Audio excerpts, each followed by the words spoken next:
Unsurprisingly, some of the world building in the Diablo series started out incredibly strange. The in-game reasoning being that the Hellspawn serving the three primevals were primarily conjured from the nightmares of the now possessed boy prince Ulbricht. Also, to that point, the bulk of the lore was written by a bunch of bros in the 90s, a time prior to any established world building. Therefore, diving into the original game's bestiary reveals some truly bizarre designs and concepts that subsequent entries tried to smooth out or entirely retcon. This video will examine a few of the wildest entries, starting with the most common and moving towards the truly strange.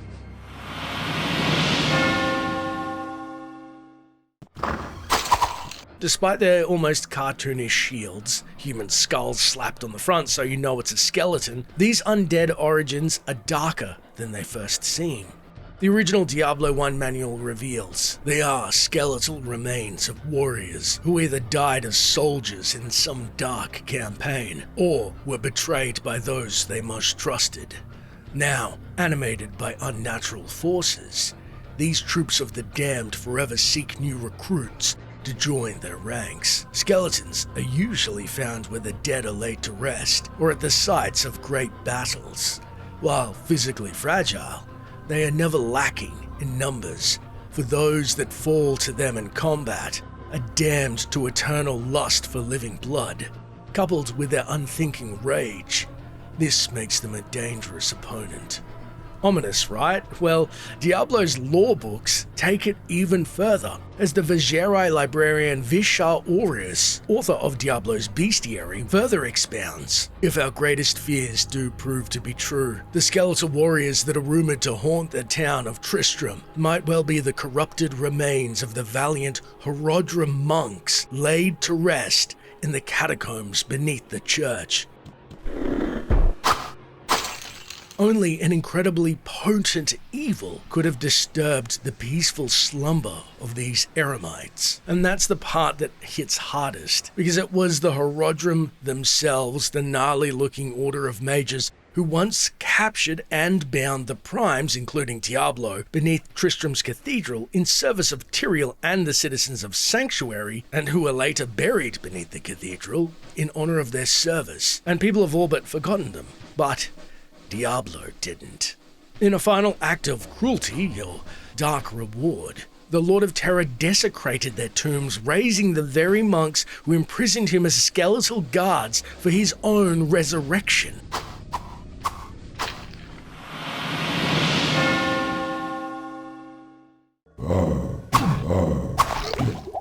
I betcha that everybody who's ever played Diablo remembers zombies. They're slow, stubborn, and with the kind of stamina that can only come from hell itself. As Griswold once said, "A sword will better slice their flesh!" Unfortunately, Griswold would later learn that firsthand. And you'd be forgiven for thinking, like skeletons, these creatures were just reanimated townsfolk. Maybe victims of Lazarus or the butcher's own handiwork. But no, the truth is far more depraved. The original manual describes them thusly: worm-ridden and reeking of foul decay, zombies are formed from the corpses of men executed for committing the most depraved and degenerate crimes against the innocent. They are driven by both the hatred that consumed them in life and an insatiable hunger for the flesh of the living. Yes, you heard that right. These weren't ordinary victims of hell or even just people who died and being repurposed. Diablo went straight for the worst of the worst offenders Tristram had to offer. So imagine at some point, the townsfolk, which were much more numerous, were apparently rounding up the depraved, the abusers, the degens, and executing them en masse, and probably just tossing their bodies into a designated pit outside of town. And when Diablo rose again, he didn't raise heroes for his army.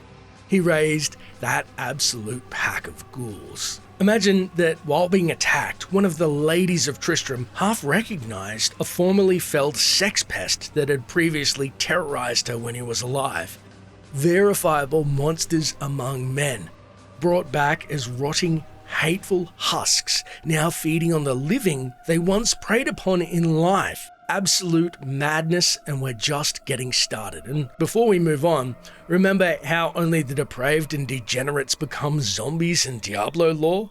Unlike Griswold, who was turned by Andariel, Farnham seems to be the only zombified villager from D1 that returns. Sorry bro, but if the sex pest shoe fits. Ogden is the best man in town. I don't think his wife likes me much, but as long as she keeps tapping kegs, I'll like her just fine.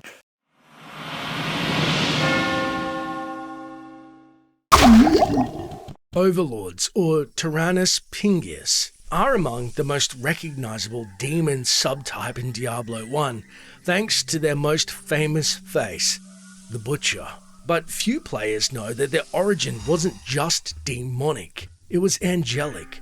According to the earliest Diablo manuals, these grotesque brutes were once tied to none other than Inarius, the so-called Father of Man, and their story reads less like scripture and more like Hellraiser. Originally, it was written that Inarius, proud of his beauty and obsessed with his own purity, came to believe himself above both angel and demon. Okay, that still stands in Diablo 4. He abandoned the high heavens, building a cathedral of mirrored glass and crystal where mortals worshipped his radiance. When his arrogance peaked, he led his followers to lay siege to a temple of Mephisto, an act that drew the wrath of the prime evils themselves. Mephisto appeared in person, and he burned Inarius' cathedral to the ground and took the archangel captive. There in the burning heart of hatred itself, Inarius was chained. His glowing wings ripped from his back, barbed hooks twisted his angelic essence, until he became a grotesque parody of light, twisted by hate. His surviving followers were divided among the three. Some were given to Baal, some to Diablo, while the rest were molded into the Overlords, swollen, flayed monstrosities echoing the Master's ruined pride. The manual itself ends on a line that somehow manages to make it even worse, saying, "These grotesque demons have considerable brawn, hidden beneath their layers of greasy flab." Poetry. Now, before we move on, it should again be noted that later lore rewrote much of this. The Sin War novel scrubbed the idea of angelic overlords, and there's no heavenly siege and cathedral of glass, but one piece did survive. Inarius did have his wings torn off and his eyelids removed to stare at his visage in Mephisto's realm, broken and left to rot within the burning pits of hell. And if I didn't know better, I'd say that Blizzard left that detail in for Diablo 4 for a reason. Because if they ever decide to get weird again in the future, to lean back into the gothic horror roots of their universe, especially after Inarius was defeated in Diablo 4 in Mephisto's Durance of Hatred's Heart by Lilith, we see his essence being embraced by the demonic architecture of Mephisto's realm. So I wouldn't be surprised if Inarius returns not as an angel at all, but his flabby new visage as an overlord. Just my 2 cents. Or perhaps my hopes.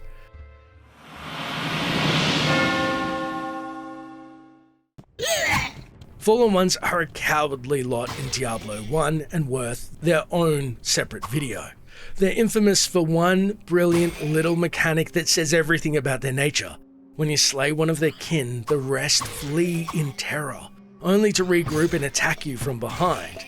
And that behavior tells you more about them than any line of dialogue ever could.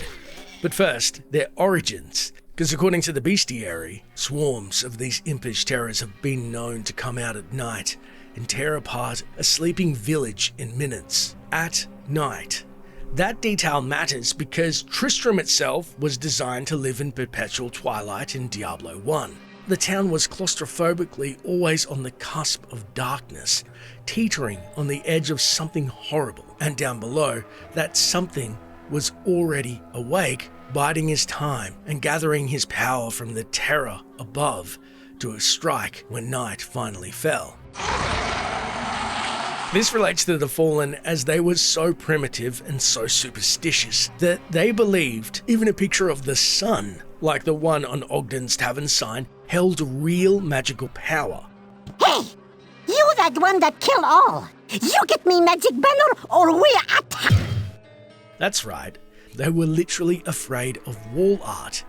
Idiots. But it's kind of cool that demons were afraid of the light at one time. And here's what separates the writing of Diablo 1 with its gothic horror tones with future entries. If you asked what made the Fallen so numerous in Diablo 2, you'd probably point to their shaman, constantly resurrecting them, overwhelming you in waves and sheer numbers, which makes sense. But the original Diablo 1 entry gives a much more disturbing explanation. Remember how I said they like to attack from behind? Well, it reads, small of stature and simian in appearance. These creatures possess surprising strength and unnatural agility. Other than killing, the only act which gives them pleasure is breeding. So expect to encounter them in large packs. That's right, their population boom wasn't magic, it was biology. Later Diablo entries even added female variants, which I'll save for their own video, as I said before, but back in Diablo 1, it was apparently just the Fallen Bros doing all the breeding. So riddle me this. What do you think happens to your character when you die to a pack of Fallen in D1? No, don't comment about that, please. The more you know.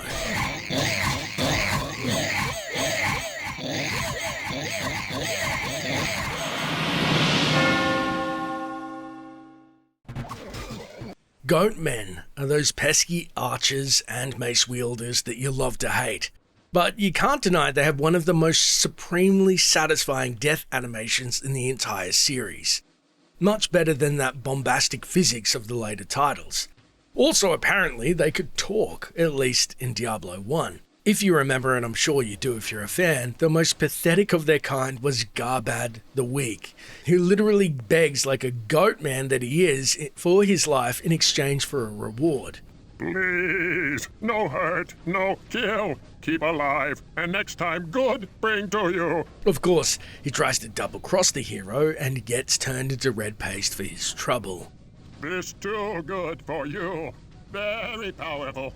You want, you take. I'm not impressed. Which honestly makes the death animation even sweeter. The Goatman's lore, though, is as depraved as their Baphomet-inspired faces. The Diablo 1 manual reads, "The demons constantly train themselves in the art of war. For battle is their bread, and the blood of innocence their water. There are several known clans of Goatmen, each given a different gift from their Dark Master. Ogden, the innkeeper at the start of the game, when he talks about dark riders haunting the roads, keeping the terrified townsfolk from fleeing Tristram. In my head, this conjures images of something sinister, akin to ring wraiths from Lord of the Rings maybe. But no, turns out, according to Belial, the Dark Riders were actually goatmen in cloaks riding horses. And this was in one of the supplementary novels, I believe it's called The Road, and Belial was trying to trick Cain, but I don't know what it is. There's just something cursed about a hooved demon riding a hooved animal. And of course Belial is full of it by nature, which is the only thing that helps me sleep at night. It's just wrong. Double hooved. And I hate it. Also, you know what else doesn't sit right? By the time we got to Diablo 3 and 4, the Goatmen, once literal demonic hybrids born of hell, got downgraded to the simple animal class. This kind of lore makes me think that the creators of Goat Simulator probably regret adding their own level of Twistrum.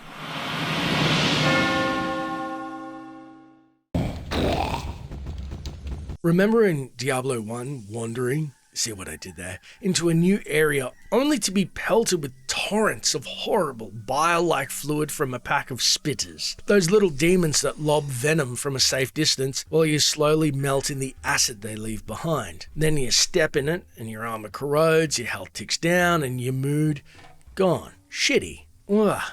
It's over. What is the reason these tiny fiends spit venom? Well, it could only have been dreamed up by the mind of a madman.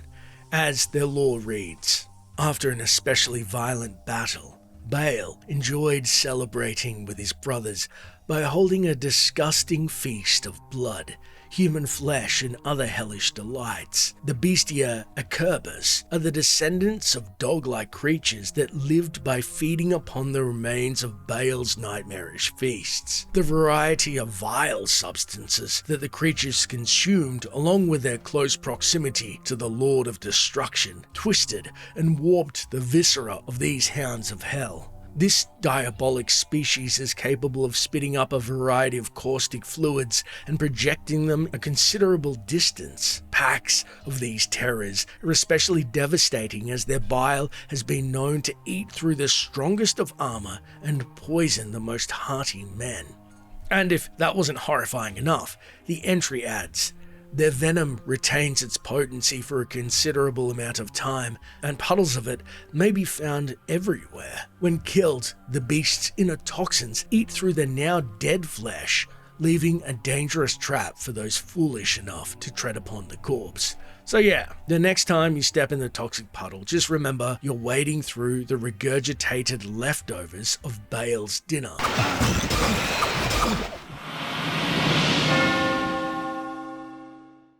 When most folks think of winged fiends, they probably can hear that strange squeak as they perish.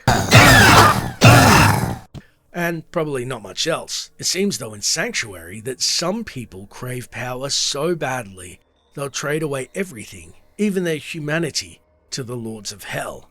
And according to Diablo 1's Bestiary, one such group did exactly that. For the Fiends. But why? A dark cabal of wizards obsessed with creation itself struck a pact with infernal powers to shape life by their own hand. Using hell-granted magic, they forged small, bat-winged creatures, imps, designed to act as servants and messengers. Each sorcerer's creation reflected his own magical discipline. Tiny, nimble and cunning, these winged fiends seemed at first to be a success. The corrupt sorcerers were overjoyed at the success of their experiment, but they soon began to notice that the allay did not serve them as loyally as they had hoped. The imps, feeding in secret, began to drain their master's essence. The sorcerers weakened one by one as their own creations turned against them. When the wizards finally tried to destroy the creatures, it was too late, as it was further explained. The winged fiends had been secretly breeding outside of the sorcerers' domains, and swarms of them attacked, killing their former masters. Again with the breeding, showing the imps weren't just familiars, they were a new species born of human arrogance, now breeding unchecked and spreading across the countryside. To this day, their descendants still plague the living. As you can imagine, they've multiplied totally out of control. As it was also noted, do not underestimate these foul demons. They are physically weak but possess great speed. Many of them possess unearthly abilities, and they also enjoy their razor-sharp claws and hooked wings to tear the flesh from the faces of their victims. This begs one question. When will mages ever learn? Never is the answer.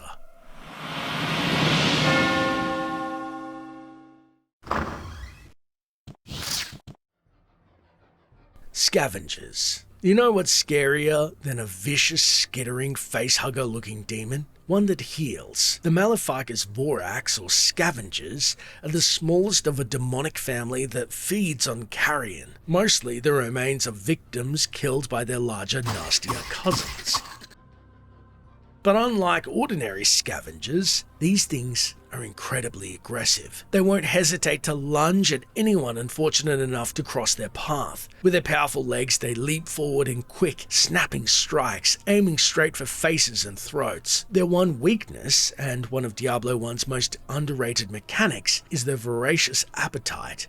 The smell of blood or decay can send them into a feeding frenzy where they'll literally stop attacking you as a cool mechanic to give you a reprieve, where they will gorge on nearby corpses. But here's the twist. Pause to admire their appetite, or think, oh, that's disgusting. They will be healing all the while, ready to regroup and attack once more. So bravo to Blizzard for their creativity.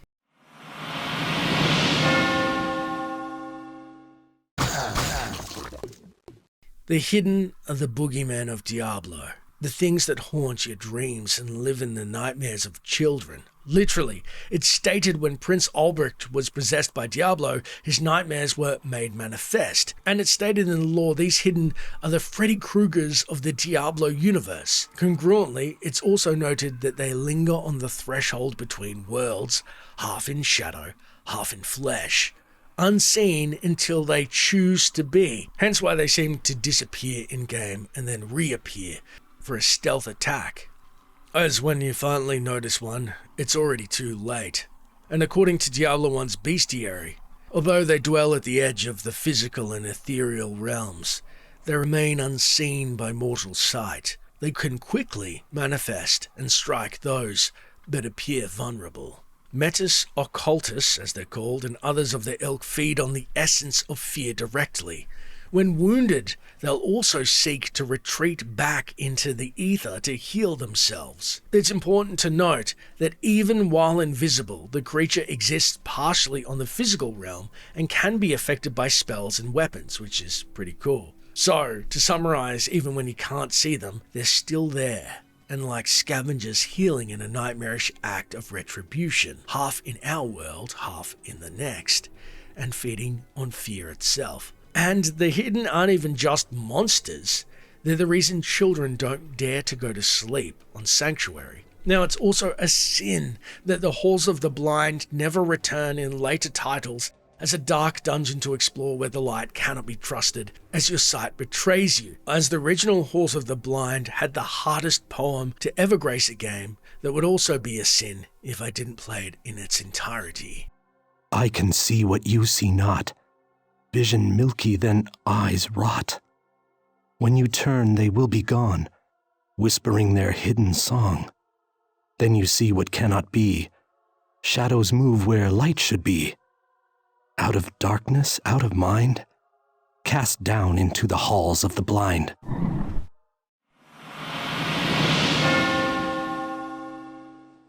You know how the cathedral in Tristram boasts that beautiful Gothic architecture? Well, unfortunately, even the architecture in the game is out to get you.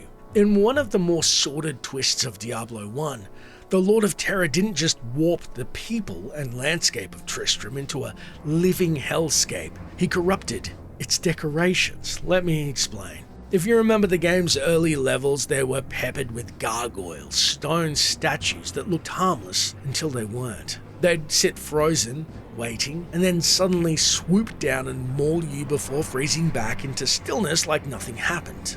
And the reason why makes perfect sense, as in the most Diablo way possible, as it's written, in ages past, it was customary to decorate buildings with the stone statues of demons that were enchanted to serve as guardians and protectors of those within.